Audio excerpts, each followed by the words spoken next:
Hello everyone, today is another day and another tutorial. Today is a small tutorial, very small tutorial just about a tip, and it is very cool tip. So how you can edit our Photoshop file in Adobe After Effects. Adobe Photoshop text file. So I have already imported my Adobe Photoshop PSD file to this. So I want to just change it, and I just want to remove this .com. So it's easy, just right click your file and select convert to editable text.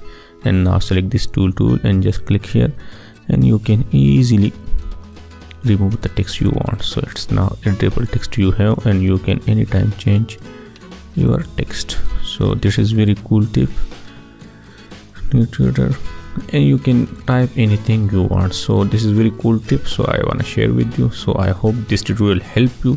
So thanks for watching, and I will see you guys in the next tutorial. As always, I am Luqman. Thanks for watching.